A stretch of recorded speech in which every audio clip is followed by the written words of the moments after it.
There is a particular quality of darkness that exists only in the small hours before dawn. It is not the velvet black of midnight, rich with possibility. It is a thinner thing, a tired thing, the hour when the last candle gutters in its own wax, and the flame, blue at its base, seems to breathe its final secret into the room. Imagine that dying light, and in its glow, a man's hand pressing ink to paper. The year is 1835. The place is a cramped newsroom in New York City, a city of mud and marble, of rising dreams and desperate schemes. The air smells of wet wool, printer's ink, and the metallic tang of ambition. This man, whose name will soon be whispered in the learned societies of Europe and the taverns of the frontier, is not writing a confession. He is not writing a warning. He is composing a poem. A poem he intends to sell as truth. His subject is the moon, but not the cold, pockmarked stone that hangs in the American sky. His moon is a living world, a landscape of crystalline rivers, amethyst mountains, and vast, templed forests. And upon this world, he is about to discover a race of beings, not angels, not spirits, but creatures of flesh and wing, engaged in the mundane and marvelous business of life. He will describe them in loving, fraudulent detail. He will forge the credentials of a real astronomer to give his fantasy weight. And he will watch, with a mixture of awe and growing terror, as a nation, and then a world, chooses to believe. This is not merely a story about a lie. It is a story about why we need to believe in something beyond the grime of our own streets. It is a story about the moment when science, still in its youth, collided with the ancient human hunger for wonder. It is a story about the man who looked up at that silent, silver coin in the sky and decided to spend it. We begin not with the lie, but with the silence that preceded it, a silence soon to be filled by the most famous and most infamous newspaper series of the century. So dim the gaslight, draw the curtain against the encroaching dawn, let the coal in the hearth settle into a single, watchful ember, and keep the candle lit. The wind that sweeps down from the Bowery in the autumn of 1835 carries the scent of sawdust from the new buildings, the rot of vegetable scraps in the gutters, and the ceaseless, restless energy of a city reinventing itself. It is a wind that whispers of money, of land, of fortunes made and lost before the ink on the deed is dry. This wind rattles the loose pane in the window of a small, four-story building at 222 William Street. Inside, the air is still, heavy, thick with the ghosts of stories not yet told. This is the office of the Sun. It is not a paper for the merchants and the politicians, those men who sip their coffee in the marble halls of Wall Street. The Sun is a new kind of creature, a penny paper, sold on street corners by shouting boys to the working man, the immigrant, the clerk who can just afford a single cent to fill the empty hours of his evening. Its pages are filled with police reports, tales of disaster, and the small, brutal dramas of city life. Its editor and part-owner is a man named Benjamin Day, a pragmatist who understands that the truth is often less profitable than a good story. And in the back of this office, hunched over a sloping desk, is a man who understands stories better than most. His name is Richard Adams Locke. He is tall, with a high forehead and the thoughtful, distracted air of a scholar who has found himself, by some twist of fate, in a counting house. He is a Cambridge man, a nephew of the famed natural historian John Claudius Loudon, but the promise of America has led him here, to this room of ink-stained wood and the relentless tick of the clock. Locke is the editor of the paper's ludicrous department, the man responsible for filling the columns with humorous anecdotes and curiosities. But his soul is not light. It is steeped in the Gothic. He carries within him the weight of Shelley and the dark speculations of Godwin. He looks at the moon rising over the rooftops of Manhattan, a perfect, cold circle in a sky smudged with chimney smoke, and he does not see a lamp. He sees a world. A silent, unreachable world, holding its breath for 1,000,000 years.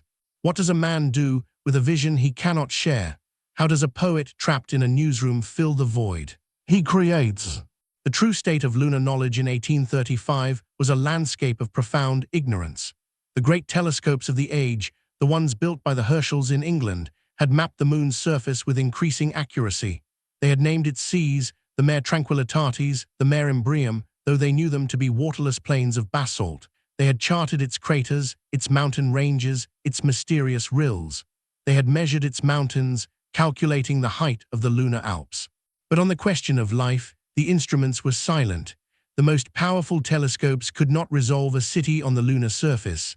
They could not detect the smoke of a lunar fire. The moon remained a world of stark, silent contrast, brilliant white, and absolute black. Into this vacuum of knowledge human imagination rushed. For centuries, thinkers had speculated. The philosopher Immanuel Kant had mused about lunar inhabitants. William Herschel himself, the most celebrated astronomer of the preceding generation, had been certain that every planet, and the moon, too, must be teeming with life. He had reported seeing luminous points on the dark side of the moon, which he attributed to the fires of lunar volcanoes, or perhaps, he whispered in his private notes, the lights of lunar cities. This was the fertile ground into which a seed could be planted, a seed of ink and paper. The public was primed for a revelation. The scientific journals were filled with learned conjecture, and the newspapers, the new penny papers, were desperate for a story that would lift them from the mud of the streets and sell 1 million copies. Locke, in his quiet moments, must have felt the weight of that silence. The stars said nothing. The moon offered no answers. It was a canvas of pure potential, and a man with a pen and a vision of a winged, utopian race could paint upon it whatever he wished. The only question was whether the world was ready to look up and see his masterpiece. The idea came to him not as a thunderbolt, but as a slow dawning. It was, perhaps, born from the frustration of writing trivialities, from the financial pressures of a city where a man without money was a ghost, and from a deep, perhaps reckless, literary ambition. He would not write a fanciful tale and publish it as fiction. No, the bookstalls were already full of such moon hoaxes, tales of lunar voyages that were transparently fabulous. To truly capture the imagination, he needed the weight of authority. He needed science. He chose his vessel carefully, the Edinburgh Journal of Science, a real publication, respected, authoritative, and he chose his protagonist, Sir John Herschel, the son of the legendary William, the greatest living astronomer. At that very moment, Sir John was thousands of miles away in Cape Town, South Africa, cataloguing the nebulae of the southern sky. He was unreachable, unable to defend himself, unable to deny anything. Locke dipped his pen. The scratching of the nib on the cheap paper was the only sound in the room, a sound like a small creature burrowing. He began with a preamble, a letter from a fictional student of Herschel, explaining how he had been entrusted with the great astronomer's notes. He described, with painstaking detail, a new telescope of immense power, a hydro-oxygen microscope that could bring the moon to within a seeming 8 miles of the Earth. The details were technical, plausible, a dense thicket of invented lenses and reflectors designed to exhaust the skeptical and convince the hopeful. He was not just writing a story, he was forging a key to the human heart's most secret chamber, its desire for wonder. And in that small, airless room on William Street, the lock began to turn. The first installment appeared in the pages of The Sun on August 25, 1835. It was not a grand, banner headline announcement. It was presented modestly as a supplement, a reprinted article from the fictitious Edinburgh Journal of Science. The headline, when it came, was deceptively simple: Great Astronomical Discoveries Lately Made by Sir John Herschel. The effect was like a stone dropped into a still pond. The ripples began small. A few readers paused in their morning coffee, their eyes scanning the column. They read of a telescope of prodigious power. They read of preparations at the Cape of Good Hope. They read of a lens weighing 7 tons. The prose was dry, scientific, utterly convincing in its monotony. But the second installment, which followed the next day, was the stone that sank the ship of reason. It described the first observations. The moon, seen through this magnificent instrument, was no longer a dead world. The mare Nubium, the sea of clouds, was revealed to be a vast plain, covered not with water but with a strange red vegetation. They saw hills of amethyst, sparkling with a light not their own. They saw vast, white towers not built, but grown, like colossal crystals of quartz. And then the animals. Herds of brown quadrupeds, resembling bison but with a strange, fleshy appendage covering their eyes, a lunar veil to protect them from the intense light. They saw unicorns, pure white, galloping across the amethyst fields. The city, reading these words in the gaslit parlors and crowded boarding houses, began to hold its breath. The prose was masterful in its restraint. Locke did not shout, "This is a miracle." He described the discoveries with the clinical detachment of a scientist logging specimens in a notebook. It was this very dryness, this refusal to be amazed, that made the whole thing so breathtakingly wondrous. The reader, encountering this deadpan catalogue of marvels, was left to supply their own sense of awe, and it was immense. Then came the sixth and final installment, the one that would seal the hoax's immortality. The telescope was turned upon a region near the lunar crater known as Mare Umbrarum, the Sea of Shadows. The vegetation here was different, dense, dark forests of a tree resembling a gigantic palm, and among these trees the observers saw movement. Locke's description, filtered through the dry language of the fictional report, remains a masterpiece of suggestive prose. They averaged 4 feet in height, he wrote, were covered, except on the face, with short and glossy copper-colored hair, and had wings composed of a thin membrane without hair, lying snugly upon their backs from the top of the shoulders to the calves of the legs. He gave them a name, Vespertilio-homo, the man-bat. They were not monsters, they were a society. He described them flying, gathering in groups, engaging in what appeared to be conversations. He described a temple or a public building, a structure of sapphire that gleamed in the lunar sun. He described their faces, which expressed considerable intelligence. He even allowed himself one small human detail. He described them as beautiful. This was the genius of the hoax. The man-bats were not terrifying alien invaders. They were us. They were a mirror, a vision of a humanity that had escaped the fall, that had grown wings and built cities of sapphire on a world of amethyst. They were the utopian dream of the Romantic era, given form and flight. And the world, hungry for that dream, embraced them with a ferocity that shocked even Locke himself. Imagine a city awakening to a new reality. The newsboys on the corner of Wall and Broad are not shouting about a bank failure or a fire. They are shouting, "Read about the men on the moon, strange beings discovered." The line outside the office of the Sun on William Street stretches around the block. Men in top hats jostle with laborers in cloth caps, all clutching their pennies, all desperate for the next installment. The paper's circulation, already healthy, explodes. It surpasses every other daily in the world. 15,000, 20,000. The printing presses run from dawn until the small hours, their clatter a constant, metallic heartbeat for the city. In the learned societies, there is initial, stunned silence, followed by furious debate. At Yale, the great scientist Professor Denison Olmsted is asked for his opinion. He pauses, strokes his chin, and admits that while the discoveries are startling, he sees no reason to doubt them. The editor of the Memoirs of the Astronomical Society writes that the discoveries open a new field of speculation. The religious journals see it as confirmation of God's infinite creativity. The secular papers see it as the triumph of science. Poets begin writing odes to the man-bats.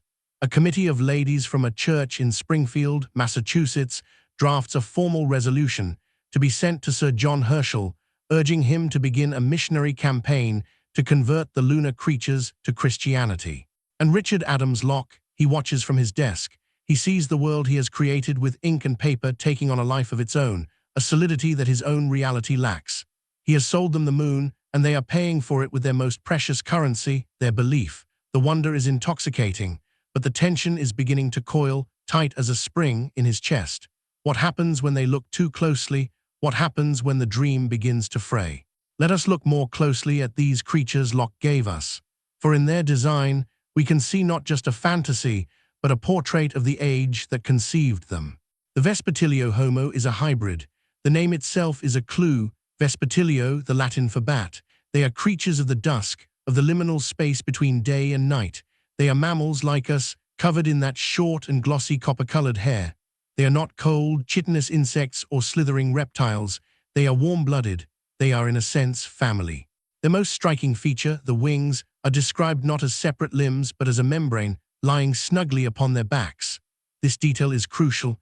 They are not angels with wings sprouting from shoulder blades. Theirs is a more organic, more plausible anatomy. When folded, they are hidden. They are creatures who carry their power to fly secretly, close to their bodies, only revealing it in moments of action. And what of their society? Locke describes them as peaceful, engaged in what appears to be commerce and worship. He gives them a temple of sapphire, a building of a more magnificent and artificial construction than any we have seen. This is not a savage tribe. This is a civilization. They are in every measurable way more beautiful, more advanced, and more peaceful than the humanity reading about them in the squalid, cholera-ridden streets of New York. They are a critique, a silent, winged accusation. They hold up a mirror to the 19th century and show it what it could be, a world without poverty, without the grime of industry, without the desperate scramble for a penny. The man-bats are not a threat, they are an aspiration. Why did they believe? The question has haunted historians for 2 centuries. The answer lies not in the stars, but in the soil of 1830s America. It was a time of profound change and deep anxiety. The old certainties of the agrarian republic were crumbling. The market revolution was creating a new class of wage laborers, men and women who were free, but also rootless, dependent on the whims of factory owners and the boom-and-bust cycle of capitalism. Cities were swelling with immigrants, with the poor, with the displaced. Cholera epidemics swept through the tenements, killing thousands. The future, once a beacon of hope, was beginning to look like a dark, uncertain fog. Into this fog, Locke's moonbeams pierced. They offered an escape. For the price of a penny, a man could leave the stench of the tannery, the cramped darkness of his boarding house, and soar on imaginary wings over amethyst mountains. The moon was a place where nature was benevolent, where society was harmonious, where beings of copper hair and membranous wings lived in sapphire temples, untouched by the troubles of earth. It was a form of collective dreaming, a shared hallucination generated by 1,000 printing presses that provided a temporary release from a hard reality. To call it a hoax is to miss the point. It was more like a myth, accidentally created, that a desperate people chose to inhabit. The scientists who initially doubted were silenced by the sheer force of public will. To question the man-bats was to question the one beautiful thing in a world turning grey. But in the very fervour of the belief, the seeds of its destruction were sown. The more people believed, the more they demanded. They wanted more details. They wanted to know the man-bats' marriage customs, their religion, their history. The fictional editor of the Edinburgh Journal had promised further observations, but Locke had no more to give. He had built his world with 6 installments, and now the world he had built was asking for an atlas. And then there was the question of Sir John Herschel himself. Far away in Cape Town, unaware that he had become the most famous astronomer in history for discoveries he had never made, he was quietly charting nebulae. The hoax had travelled across the ocean. It had been reprinted in London, in Paris, in Frankfurt. It had been translated into German, French, and Italian. It was only a matter of time before a ship carried the news back to him, or before a skeptical journalist on this side of the Atlantic decided to do some digging. The wonder was fading. The descent had begun. The beautiful dream was about to meet the sharp edge of the morning light. Not everyone was dreaming. In a small, cramped room in Philadelphia, a man with a pale, intense face and eyes that burned with a cold fire read the lunar discoveries with a mixture of fury and admiration. His name was Edgar Allan Poe. Poe was a struggling writer, perpetually on the edge of starvation. Just a few weeks before Locke's series appeared, he had published a story of his own called The Unparalleled Adventure of One Hans Pfaall. It was a tale of a voyage to the moon in a balloon, filled with meticulous and fictional scientific detail. It was, in its own way, a hoax, and it had sunk like a stone. Now he watched as this Locke, this unknown journalist, achieved with his lunar discoveries the fame and success that had eluded Poe his entire life. He saw his own ideas, the blending of science and fantasy, the deadpan narration of the impossible used by another to create a sensation. He saw the public, which had ignored his own genius, fall weeping at the feet of a charlatan. Poe's reaction was complex. In private, he fumed. He wrote to a friend that the moon hoax was a contemptible affair and that he himself had been the first to attempt a thing of that nature. But in public, he played a different game. He wrote a masterful analysis of Locke's work, praising its ingenuity while carefully pointing out the internal evidence of its falsity. He became both its fiercest critic and its most astute admirer, a man forever linked to the hoax he wished he had written. It was the laughter of a jealous god, watching a mortal steal his fire and illuminate the world. The first serious challenge came not from a rival writer, but from the sober pages of the Journal of Commerce. A rival newspaper, its editor was less interested in the truth than in pricking the balloon of the sun's soaring circulation. They sent a reporter to interview a professor at Columbia College. The professor, when pressed, admitted that the telescope described by Locke was a physical impossibility, that no such instrument could possibly exist. The reporter then went to the offices of the Sun and demanded to see the original Edinburgh Journal of Science from which the articles were supposedly reprinted. Mr. Day, the editor, was evasive. He claimed the journal was loaned out. He claimed it was at the printer. He gave conflicting stories. The cracks were beginning to show. The Journal of Commerce published its findings, pointing out the inconsistencies, the impossibilities, the suspicious lack of a primary source. For the first time, a note of doubt entered the public conversation. It was a quiet note at first, easily drowned out by the chorus of belief. But it was there, a single thread pulled loose from the great tapestry of the hoax. Locke, watching from his desk, must have felt a cold hand close around his heart. He had not intended to be exposed. Perhaps he had imagined that the whole thing would fade away after a few weeks, a harmless bit of whimsy, but it had grown too large. It had taken on a life of its own, a beast that now threatened to turn and devour its creator. The descent was accelerating. For a time, the veil held. Locke's name was not attached to the hoax. He was just the man in the back room, the anonymous author of the ludicrous column. When questions were asked, it was Benjamin Day who faced the public, offering vague assurances and changing the subject. But the pressure was building. The rival papers were relentless. The joke, if it was ever a joke, had gone on too long. The public's faith, so fervent just weeks before, was beginning to curdle. The beautiful dream was becoming an embarrassment. The men who had argued for the existence of man-bats now found themselves the object of quiet ridicule in the coffee houses. The tension in that small office on William Street must have been unbearable.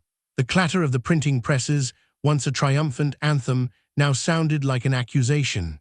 Every new penny dropped on the counter felt like a small, brass weight on Locke's conscience. He had created a world, populated it, and then abandoned it to the mercy of the skeptics. The hour of revelation was approaching, and with it, the question that would define the rest of his life. Would he step forward and claim his creation, or would he let the beast die alone?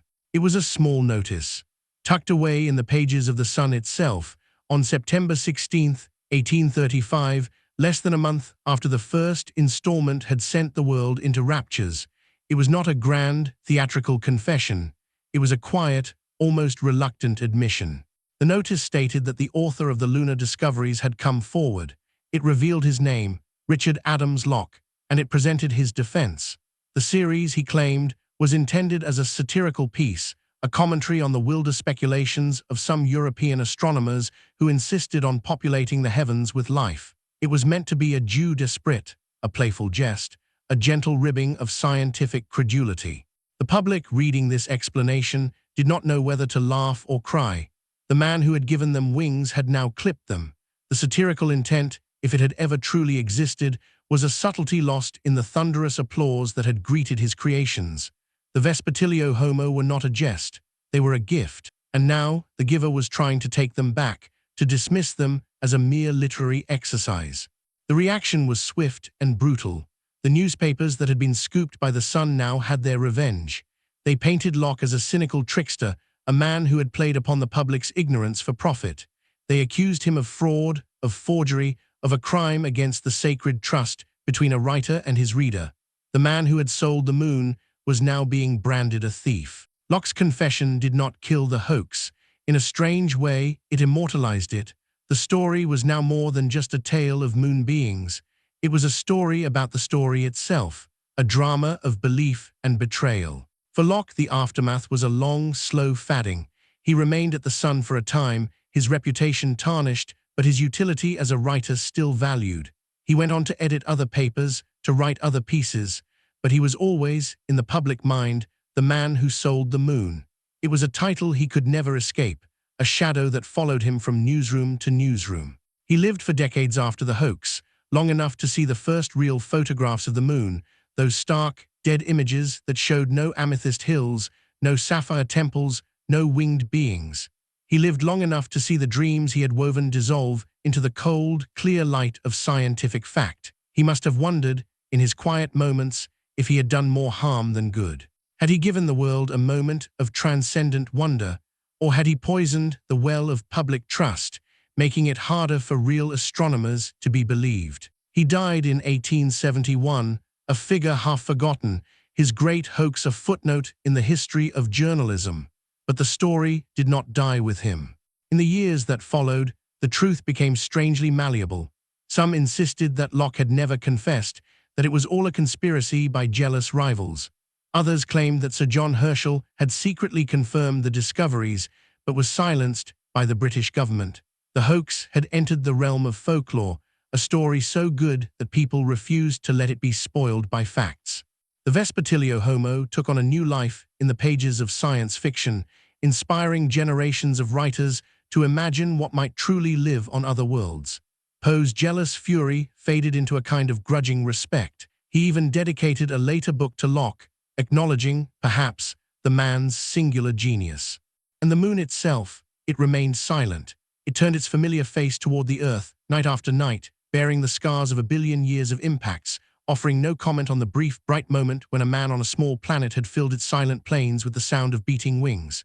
The hoax was over, but the revelation about the nature of belief, the hunger for wonder, and the thin, fragile line between the world as it is and the world as we dream it to be, had only just begun. Let us step back from the clamor of the confession and consider the forger's mind. Was Locke's act a crime, or was it something else entirely? In an age before professional journalism, before the wire services and the fact-checkers, the line between reporting and storytelling was fluid, a shoreline constantly reshaped by the tides of commerce and imagination. Locke was, at his core, a literary man trapped in a newsman's body. He was not a cynical huckster like so many who came after. He was a poet who saw the world not as it was, but as it could be. His satirical explanation, while convenient, may have held a kernel of truth. Perhaps he did intend, initially, to write a piece of speculative fiction, a fantastical essay in the style of his hero, Swift. But the machinery of the penny press had seized his creation and ground it into a product. The public's hunger for belief had transformed his poem into a promise. He gave the world a gift of pure imagination, and the world, in return, gave him notoriety, a small amount of money, and a lifetime of being defined by a single, brilliant, reckless act. Was it a fair trade? The answer lies in the quiet awe that still surrounds his name. The moon hoax was not an anomaly. It was the first great flowering of a distinctly modern phenomenon, the mass media spectacle. For the first time in history, a single story, disseminated by the new technology of the high-speed printing press, could simultaneously captivate an entire population. The experience of reading about the man-bats was a shared one, a national event that bound together strangers in a common dream. And what did that dream reveal about the dreamers? It revealed a deep, unspoken loneliness, a yearning for connection with something beyond the grimy confines of human existence. The 19th century was the age of the machine, the age of the factory, the age that began to systematically disenchant the world, replacing mystery with mechanism. The moon hoax was a rebellion against that disenchantment. It was a collective refusal to accept a universe that was silent and empty. The telescope that Locke and his readers turned on the moon did not, in the end, reveal the surface of another world. It revealed the landscape of the human heart, a terrain of longing, of hope, of a desperate need to believe that we are not alone in the dark. That, perhaps, is the hoax's most enduring truth. For Sir John Herschel, the real victim of the affair, the hoax was a source of profound embarrassment. When he finally returned to England from the Cape of Good Hope in 1838, he was greeted not only as a great astronomer, but also as the discoverer of the man-bats. He was, by all accounts, a genial and modest man, and he handled the situation with grace, issuing a polite but firm denial. He had better things to do than to feud with a New York journalist. He had a universe to catalogue, but the association lingered. For the rest of his life, he would be introduced at dinner parties with a sly wink, the question of the man-bats hovering unspoken in the air. His monumental work, cataloguing the nebulae of the southern sky, was his true legacy, yet for the public, it was forever competing with the luminous fiction of the Vespertilio-homo. The real and the unreal, the true and the false, were now bound together, inseparable. The forger's name, Locke, had become forever entangled with the name of the man he had forged, Herschel, a strange, involuntary partnership written in ink and starlight. After the storm, a long grey peace, Richard Adams Locke continued to work. He moved from the Sun to other papers, including a stint editing a publication called The New Era. He wrote about politics, about city life, about the mundane machinery of the day. He became, in a sense, the journalist he had only pretended to be. The poetry was gone from his prose. It had been spent, all at once, in that brilliant, reckless summer of 1835. He married, had children, lived a quiet, unremarkable life in a modest home. He was a familiar figure to his neighbors, a tall, thoughtful man who walked with a slight stoop, as if still hunched over that long-ago desk. He rarely spoke of the moon hoax.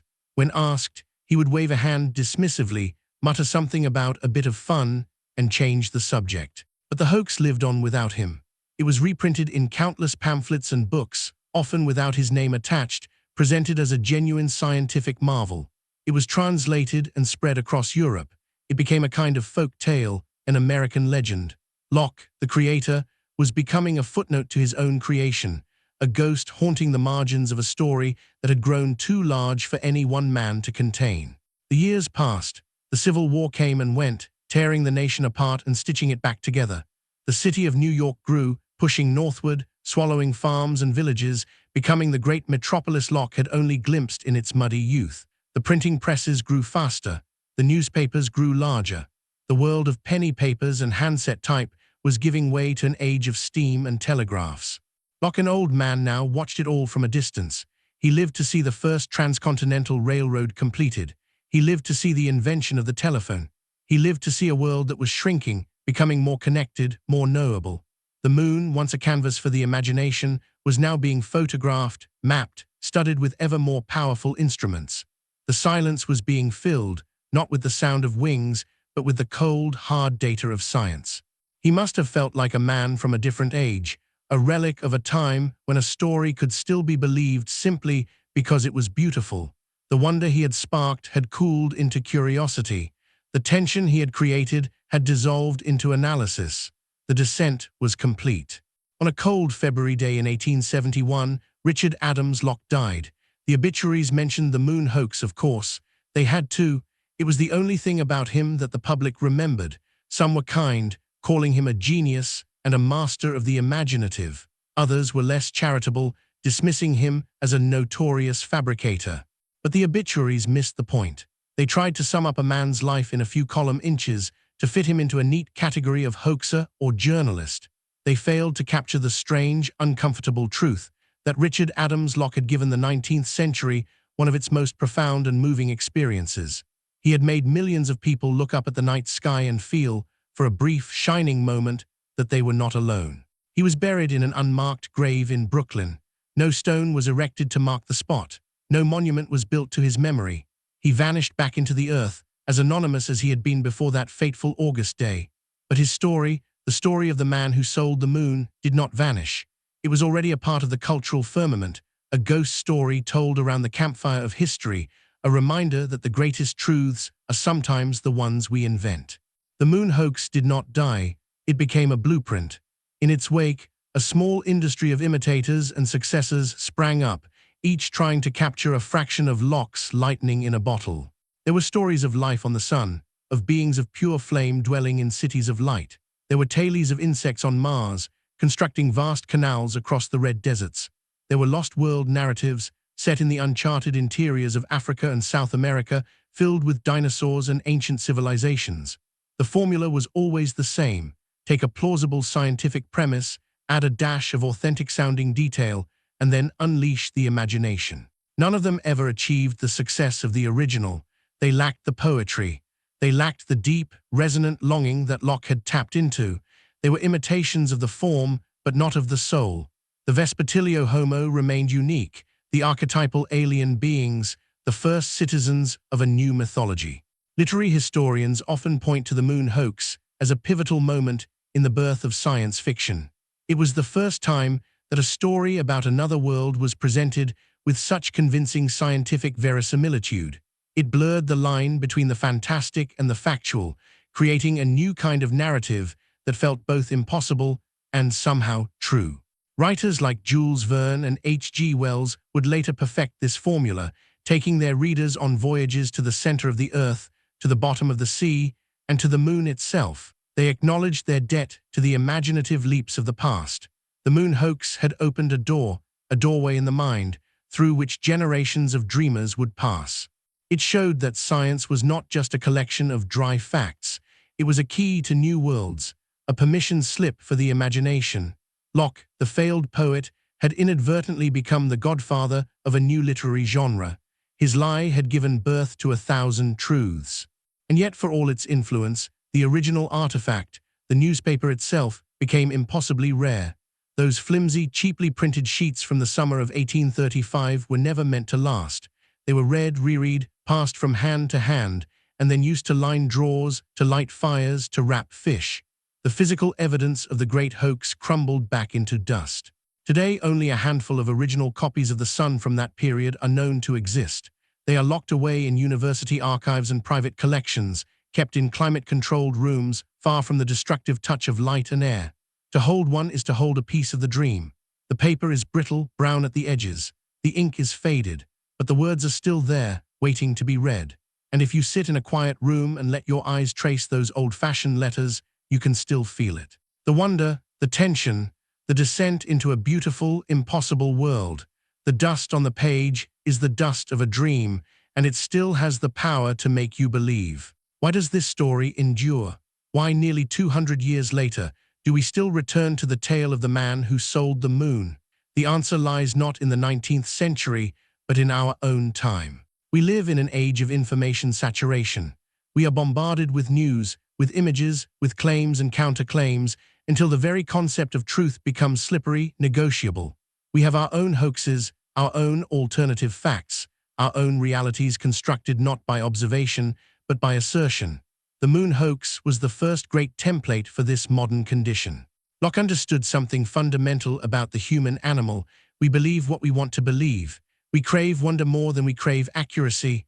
We long for a story that makes the universe feel larger, more magical, more meaningful.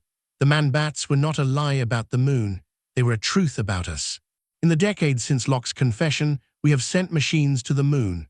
We have walked upon its surface. We have brought back pieces of it in sterile containers and subjected them to every test our science can devise. And we have confirmed what the skeptics always suspected. It is a dead world, a beautiful, desolate, silent world of gray dust and black sky. There are no amethyst mountains. There are no sapphire temples. There are no winged beings. The silence is absolute. We have replaced Locke's fertile, living cosmos with a dead, mechanical one. We have traded wonder for knowledge. And yet, when we look at those images of the lunar surface, those stark, grey panoramas, is there not a part of us that feels a pang of loss? A small, quiet grief for the world that never was. We killed the man-bats with our cameras and our sample collectors. We replaced them with facts, and in doing so, we made the moon a little smaller, a little colder, a little more like home. But the man-bats will not stay dead. They are creatures of the imagination, and the imagination has its own kind of immortality. They return, in every work of science fiction that imagines a benevolent alien race. They return, in every child who looks up at the moon and sees a face. They return, in every moment of quiet awe when we stand under a starry sky and feel the pull of the infinite. Richard Adams Locke did not discover life on the moon, but he discovered something perhaps more important, the human need for it. He looked into the void, and instead of seeing emptiness, he saw a mirror. He saw our own longing, our own hope, our own beautiful, stubborn refusal to accept a silent universe. The greatest hoax of the 19th century was not a lie, it was a confession. A confession that we are creatures who need to believe, and that sometimes the most profound truth is the one we make up to fill the silence. And so we return to that small room on William Street. The hour is late. The city outside has fallen silent, its clamor stilled by the small hours before dawn. The last candle on Richard Adams Locke's desk is burning low, the flame a tiny, desperate point of light in the vast darkness. He has just finished writing the final words of his great lunar epic. He sets down his pen. He looks at the stack of paper before him, the physical weight of the world he has created. He hears, in his mind, the beating of 1,000 wings. He does not know in this moment what he has done. He does not know that his name will be whispered for centuries. He does not know that he has given wings to the dreams of millions. He only knows that he is tired, and that the moon, visible through his small, grimy window, is rising over the rooftops, cold and silent and impossibly beautiful. He blows out the candle. The darkness is absolute for a moment, and then the moonlight returns.